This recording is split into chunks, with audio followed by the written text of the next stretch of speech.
Del hombre, y ninguna obra de Dios es del hombre, es precisamente de Dios. Y las obras de Satanás, las artimañas de Satanás, nunca van a prevalecer sobre la iglesia de Dios, la iglesia que nos une, la iglesia que nos sostiene, y la iglesia que proclama las nuevas de salvación. Esa es la verdadera iglesia. Quiero compartir con ustedes esta breve reflexión sobre lo que es la verdadera iglesia. Y vamos al libro de los Hechos, capítulo 2.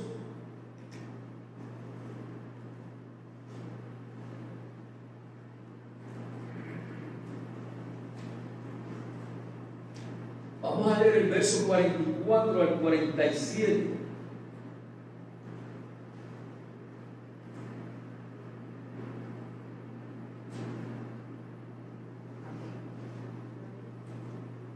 ¿Cómo actuaba la iglesia primitiva? ¿Cuál era la vida de esos primeros cristianos? Dice la palabra de Dios en Hechos 2:44. Todos los que habían creído estaban juntos y tenían en común todas las cosas y vendían sus propiedades y sus bienes y los repartían a todos según la necesidad de cada uno. Y perseverando unánimes cada día en el templo y partiendo el pan en las casas, comían juntos con alegría y sencillez de corazón, alabando a Dios y teniendo favor con todo el pueblo. Y el Señor añadía cada día a la iglesia los que habían de ser salvos. Padre, en el nombre poderoso de Jesús, te doy gracias por esta maravillosa palabra. Bendícela en nuestros corazones. Ayúdanos, Señor, a exponerla correctamente, conforme a tus propósitos, Señor, y conforme a lo que tú quieres para con la iglesia y para con nosotros. En el nombre poderoso de Jesús, te oro y te doy gracias. Amén, Señor. Amén. Esa es la iglesia, hermanos. Ese es el distintivo, por así decirle, que señala a la iglesia, que distingue a la iglesia. Porque la iglesia no son las cuatro paredes. La iglesia no son las bancas donde ustedes están sentados. La iglesia somos nosotros. Y aunque esto es un tema que hemos abarcado anteriormente, pero es preciso y es menester continuar hablando sobre él. El viernes pasado, cuando estábamos reunidos en el hogar de nuestra hermana Telma Infante, allí hablamos de la iglesia en tu casa, porque nuestras casas, nuestros hogares, son una extensión de la iglesia. Y como la iglesia no es la casa, no es el templo, somos nosotros. La iglesia, por lo tanto, está repartida, distribuida, está presente en donde quiera que usted y yo estemos como cristianos, representando al Salvador de nuestras vidas, al Redentor de cada uno de nosotros. al que derramó su sangre preciosa. ¿Qué clase de privilegio tenemos nosotros, verdad? Ese privilegio no lo tiene el mundo actual. Ese privilegio es concedido a aquellos que han rendido sus vidas a Cristo, que han tomado la decisión por Cristo, que le han dicho al Señor: Señor, entra en mi corazón, toma mi vida, que no solamente tú seas mi Salvador, sino que también seas mi Señor. Porque hay una gran diferencia, porque mucha gente a veces piensa que con Cristo ser nuestro Salvador, con eso basta. Pero Cristo también tiene que ser nuestro Señor. Porque como dijimos en la escuela bíblica hace un ratito, el criado, el siervo, tiene que obedecer a su amo. Tiene que someterse a las directrices de su amo. Nosotros somos esclavos ¿de quién? De Jesucristo. Y nos tenemos que someter a la dirección de Cristo, al mandato de Cristo. Y a veces no nos gusta ese mandato. A veces como que renegamos ese mandato del Señor. A veces como que no reaccionamos correctamente lo que Dios quiere conmigo. ¿Cómo Dios me quiere usar? A veces pensamos que no podemos hacerlo. A veces nos limitamos nosotros también. Pero Dios es un Dios sin límites. Un Dios ilimitado. Que te conoce a ti, me conoce a mí interna y externamente. Y sabe y reconoce lo que tú puedes dar y lo que no puedes dar. El Señor no te va a pedir más de lo que tú puedes dar. Ahora bien, el Señor quiere que tú sigas dando más. Y no me refiero a la parte económica, me refiero a la parte espiritual, al compromiso que usted y yo tenemos con Dios. Ese compromiso, hermano, es impostergable. Ese compromiso tiene que estar latente toda nuestra vida, en toda nuestra existencia. No podemos tener pausa en ese compromiso. No podemos detenernos en ese compromiso que tenemos con el Señor o para con Dios. Tenemos que ser constantes, activos dentro de la obra de Dios, reconociendo, mi querido hermano y hermana, que el que nos ordena no es el pastor de la iglesia. El que nos ordena cumplir con ese compromiso se llama Jesucristo. A Él le damos la gloria y la honra por los siglos de los siglos. Amén. Esa fue una iglesia primitiva. La iglesia primitiva fue una iglesia que experimentaba lo espiritual desde la A hasta la Z, desde el principio hasta el final. No había nada que pudiera detener el avance de esa iglesia primitiva. Y hoy en día no hay nada, absolutamente nada, que pueda detener el avance de la iglesia cristiana de hoy en día. ¿Quién lo puede detener, hermano? Nadie. Porque Satanás lo ha intentado muchas veces. El diablo ha tratado de detener, de empañar la obra de Dios.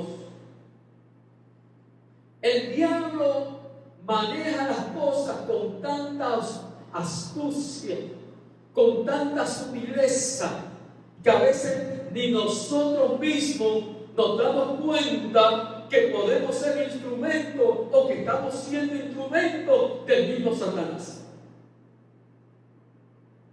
Pero, como usted y yo, y todo aquel que ha conocido a Dios, que ha tenido una experiencia de salvación, sabe, entiende claramente el propósito de Dios en nuestra vida. Reconocemos las artimañas de Satanás, porque dice la Biblia que no podemos ignorar las artimañas de Satanás, entonces tenemos las herramientas, el mecanismo necesario para poder rebatir esos dardos malignos de Satanás. Pero con nuestros propios esfuerzos, mi querido hermano y hermana, no podemos hacerlo. Es una expresión que he mencionado anteriormente. ¿Se acuerdan de ella? ¿Verdad que sí? Hemos estado machucando una y otra vez sobre lo mismo, hermano. Pero es que el menester es necesario, hermano, que nosotros recorremos que nosotros le hagamos recordar a la iglesia lo que dice la palabra de Dios conforme a respecto a este tema. Era una iglesia que oraba, hermanos. Y orar para ellos era bien importante. Al igual que para nosotros también es sumamente importante. Es más importante que cantar. Y mira que cantar es bueno, porque estamos alabando a Dios. Estamos ensalzando la presencia del Señor. A través de esas melodías, a través de esa música que nos envuelve de tal forma, hermano, que nos transportamos hacia una presencia del Señor. Claro que sí, que es importante. Pero yo entiendo que no está en primer lugar. En primer lugar está la oración, hermanos. Porque sin una vida llena de oración, no hay cántico que valga. Porque no lo estamos sintiendo, hermano. No es una expresión espontánea que sale de nosotros, sino estamos constantemente dedicados a la oración. Era una iglesia que esperaba en el Señor. Una iglesia que impactaba la vida de los demás. Una iglesia que se mantenía impaciente, que se mantenía en cierto grado en una desesperación porque le embargaba un deseo genuino, espiritual, de compartir las buenas nuevas de salvación. Yo no sé cuántos de nosotros, ¿verdad? Cuántos de ustedes posiblemente tengan algo, un deseo, una inquietud en sus corazones, en su mente, de adquirir algo, o de poseer algo, de comprar algo, y día y noche está pensando en eso. Día y noche, algo que tenga en su mente, algún bien material o algo así por el estilo, y constante, un viaje también, sí, un viaje, y usted está pensando en ese viaje. El mes que viene voy a viajar, el mes que viene me puedo comprar tal o cual cosa. Eso siempre lo lleva ahí en su mente, y esperando el día que lo pueda consumir, que pueda concretizarse ese deseo, esa petición. Así mismo tenemos que ser nosotros como iglesia. Todo el tiempo, mi querido hermano y hermana, buscando la forma y la manera de compartir esa palabra de salvación con otros que están en nuestro alrededor. Porque hay tanta y tanta necesidad en un mundo que se está perdiendo, en un mundo que está barranca abajo, en un mundo que está desapercibido, separado de la voluntad de Dios. Y ustedes y yo somos los llamados a llevar ese evangelio de paz, ese evangelio de amor. No somos instrumentos de Satanás, somos instrumentos de Dios. No somos instrumentos para los desacuerdos, las diferencias, las contiendas, como estudiamos en la escuela bíblica. Somos instrumentos de paz. Usted y yo somos pacificadores. La iglesia primitiva experimentaba y no simulaba. No era una iglesia de apariencia, era una iglesia que verdaderamente manifestaba el poder del Espíritu Santo en su vida. Esta era la iglesia primitiva. Y nosotros también tenemos que reconocer que como iglesia necesitamos ser llenos constantemente del poder del Espíritu Santo para llevar a cabo la obra evangelizadora por la cual el Señor nos ha pedido y el Señor nos ha exigido. Dije que iba a ser breve. Quiero compartir lo siguiente en este momento. Nos alegramos grandemente, ¿verdad? Cuando nace un niño. ¿Quién nos alegra? Cuando viene una criatura a este mundo, un niño o una niña.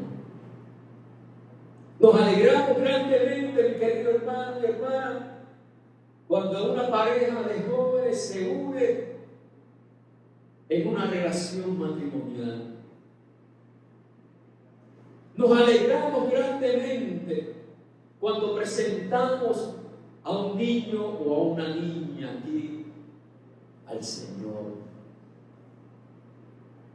Nos alegramos también cuando nos identificamos con el dolor de una persona cuando pierde a un ser querido.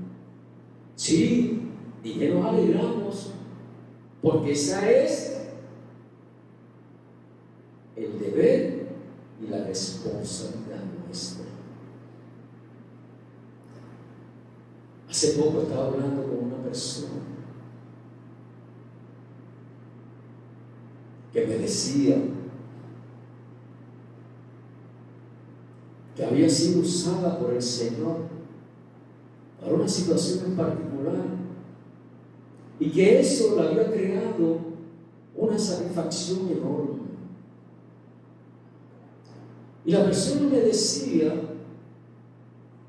que a pesar de todo,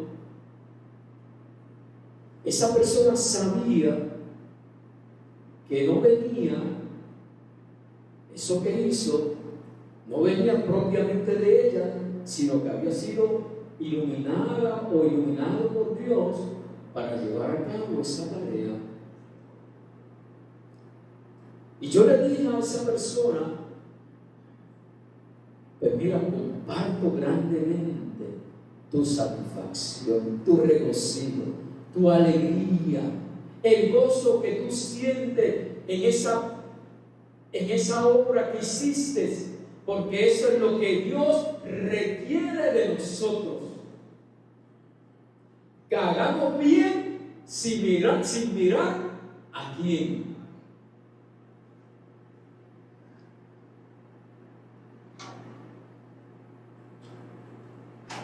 Yo quisiera seguir aquí.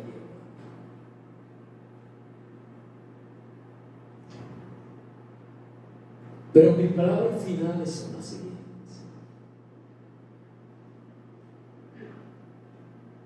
Nos hemos tomado en el transcurso de nuestra existencia como iglesia con muchos retos, pero hasta el presente Dios ha tenido el control de todo. Dios no nos ha desamparado. Dios nos ha acompañado en todo este transitar y en todo este caminar. Y cada reto que se nos presenta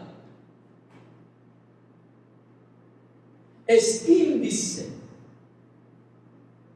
de que tenemos que continuar hacia adelante buscando sobre todas las cosas el rostro de Dios y buscando hacer la voluntad de Dios. No nos damos por vencidos, porque como dije ahorita al principio, El diablo con su astucia, siendo malévolo,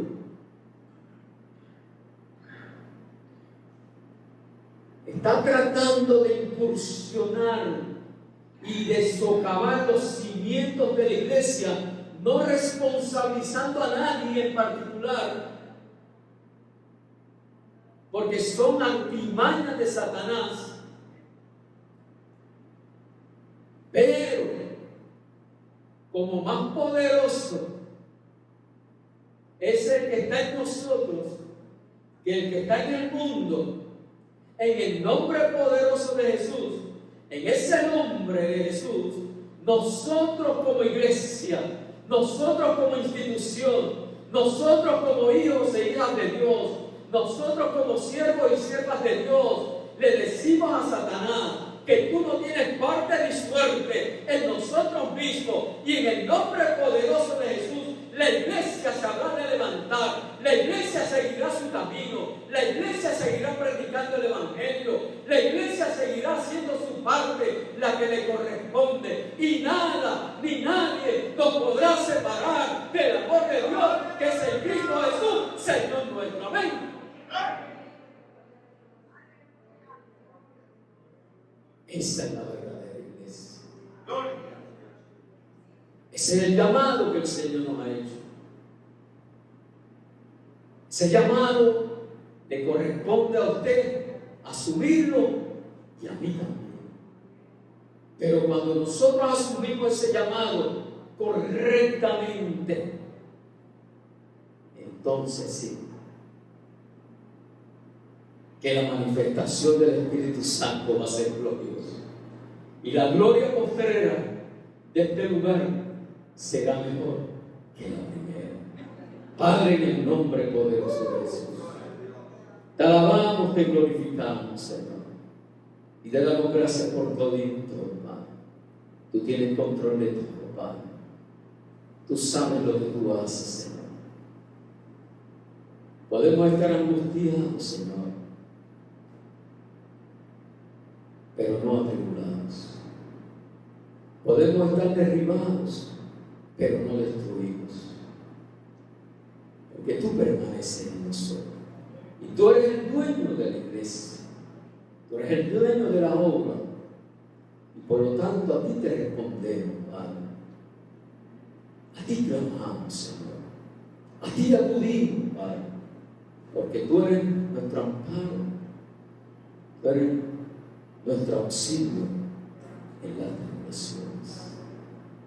Te pido en esta hora, Padre, que tú bendigas este grupo de hermanos y hermanas, componentes de esta iglesia, Señor. Que cada día marchemos hacia adelante, Padre. Como le dijo Moisés a su iglesia a través del mensaje de Jehová Dios: dile a tu pueblo que marche. Por lo tanto, tu Señor nos dice a nosotros: dile a la iglesia que marche. Esa marcha con pie firme, creyendo simplemente en ti, solamente en ti, Padre. Y no viendo, Señor, no viendo el mar que está a nuestro frente, o viendo el ejército del faraón que representa las acechanzas del enemigo, no viendo ese mar que está terriblemente en tempestuosidad, sino viendo tu mano separando las aguas para que tu pueblo, tu iglesia marche por ahí y supere toda crisis, toda situación en el nombre poderoso de Jesús. No quiero retirarme, Señor, no sin antes, Padre, orar por mi querido hermano Félix Rivera, su esposa Ana Cintia y el resto de su familia, Señor, sus hijos e hijas, Padre.